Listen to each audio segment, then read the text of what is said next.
غزوہ ہند کا مطلب ہے ہند یا بھارت کی طرف ایک مخصوص جنگ یا حملہ جو اسلام کی نصرت اور قیام خلافت کے لیے ہوگا۔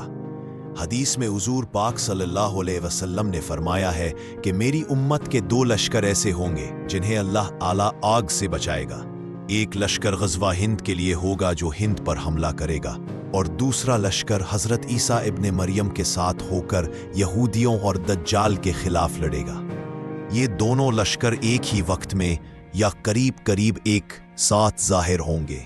حدیث کا مفہوم یہ بھی ہے کہ یہ دونوں لشکر الگ الگ نہیں بلکہ ایک ساتھ یا متوازی ہوں گے۔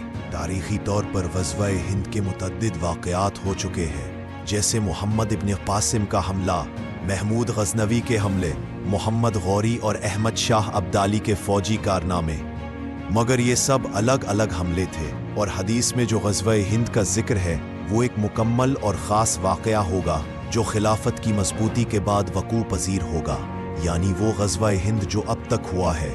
حدیث میں مذکورہ اصل غزوہ ہند نہیں بلکہ اس کا ابتدائی یا جزوی حصہ تھا۔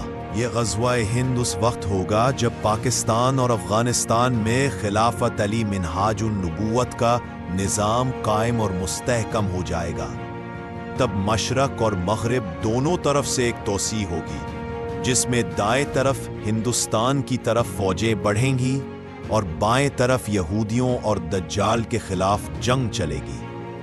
اس وقت تک کشمیر میں جاری جہادی سرگرمیاں جو اکثر تنظیمیں کرتی ہیں حدیث کی اس بڑی تعبیر کا حصہ نہیں ہے، بلکہ یہ محض اپنی جنگ پر ذاتی تشریحات اور مقاصد کے لیے ان روایات کو استعمال کرتی ہے۔ سنن ابن ماجہ میں ایک حدیث میں بتایا گیا ہے کہ ملاحب فتنوں کے زمانے میں اللہ تعالیٰ موالی یعنی غیر عرب مسلمانوں میں سے لشکر اٹھائے گا جو حضرت مہدی کی حکومت کو قائم کریں گے۔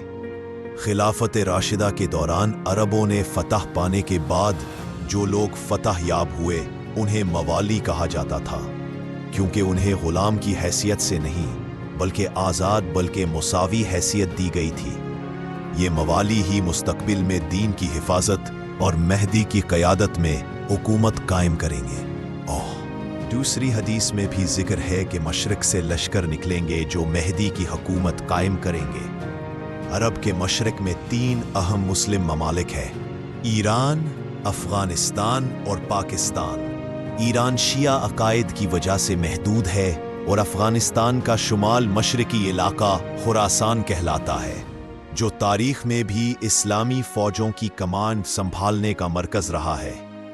پاکستان بھی اس وسیع علاقے کا حصہ ہے جہاں مسلم اکثریتی آبادی موجود ہے، جو اس تاریخی اور دینی روایت کا حصہ بنے گا۔ آپ کے خیال میں آج کے دور میں غزوہ ہند کی اس حدیث کی تعبیر کیسے ہونی چاہیے؟ کیا موجودہ حالات میں کشمیر میں جہاد کرنا اس حدیث کے منافی ہے یا اس کا حصہ؟ حضرت مہدی کے دور میں خراسان سے کالے پرچم لے کر لشکر نکلیں گے جنہیں کوئی موڑ نہیں سکے گا، اور یہ لشکر یروشلم کو دوبارہ مسلمانوں کے قبضے میں لے کر آئیں گے۔ یروشلم تاریخی طور پر مسلمانوں کی فتح میں اہم مقام رکھتا ہے، جسے پہلے حضرت صلاح الدین ایوبی نے فتح کیا تھا، اور آج بھی یہ ایک مقدس مقصد ہے۔ اس فتح کے بعد یہ لشکر مشرق کی طرف اپنا تسلط بڑھائیں گے اور مہدی کی حکومت کو مضبوط کریں گے۔ پاکستان اور افغانستان کا رول اس تاریخی اور مذہبی منظرنامے میں بہت اہم ہوگا۔ افغانستان نے پچھلے چند سالوں میں ایک ایسا اسلامی نظام قائم کرنے کی کوشش کی ہے جو ماضی کی صورتحال سے بالکل مختلف ہے۔ پاکستان بھی اپنے قیام کے وقت سے ہی ایک الگ مذہبی و سیاسی شناخت رکھتا ہے جو کہ اسلام کے نام پر قائم ہوا۔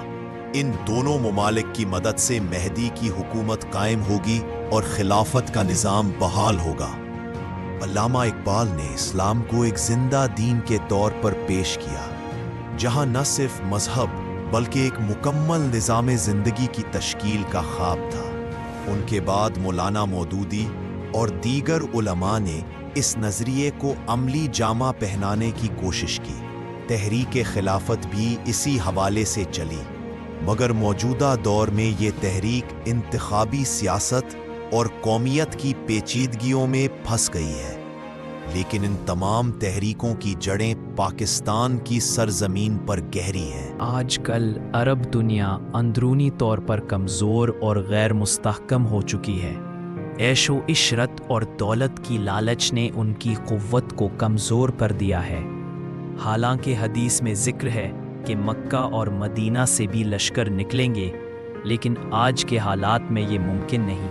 اس لیے مہدی کی حکومت پاکستان اور افغانستان کی مدد سے قائم ہوگی، جہاں مسلمان اپنی اصل قوت کو دوبارہ حاصل کریں گے۔ علامہ اقبال نے اپنی شاعری میں خضر وقت، امام وقت اور مہدی کی صورت میں رہنماؤں کا ذکر کیا ہے جو دور دراز وادیوں سے نکل کر امت کی رہنمائی کریں گے۔ یہاں وادی سندھ کا ذکر ہے جو پاکستان اور افغانستان کے مشرقی حصوں کو شامل کرتی ہے۔ دریائے سندھ، جیلم، چناب، کابل اور گومل کے علاقوں کو اس دینی اور تاریخی روایت کا حصہ سمجھا جاتا ہے۔ یہ جغرافیہ ان لشکروں کی آمد کا مرکز ہوگا۔ مہدی کی خلافت انشاءاللہ گلوبلائزیشن کے مرحلے سے پہلے قائم ہوگی۔ اس کے بعد حضرت عیسیٰ ابن مریم کا نزول ہوگا جو دجال اور یہودیوں کے خلاف آخری جنگ لڑیں گے۔ اس دوران مسلمانوں پر سخت آزمائشیں آئیں گی، مگر یہ تمام واقعات ایک منصوبے کے تحت مکمل ہوں گے۔ پاکستان اور افغانستان اس منصوبے کی بنیاد ہوں گے۔ پاکستان ایک معجزاتی ملک ہے جس کا قیام اور بقا اللہ تعالیٰ کی خاص عنایت ہے۔ علامہ اقبال، مولانا مودودی اور دیگر علماء نے اس ملک کو ایک نظریاتی اور دینی مرکز بنانے کی کوشش کی ہے۔ آج پاکستان اور افغانستان کو مل کر ایک ایسی طاقت بنانا ہے جو خلافت علی منہاج النبوت کو قائم کرے اور دنیا بھر کے مسلمانوں کے لیے رہنمائی کا باعث بنے۔ یہ ہمارا فرض اور ذمہ داری ہے کہ ہم اس تاریخی موقع کو سمجھیں اور اس کے لیے کوشاں رہیں۔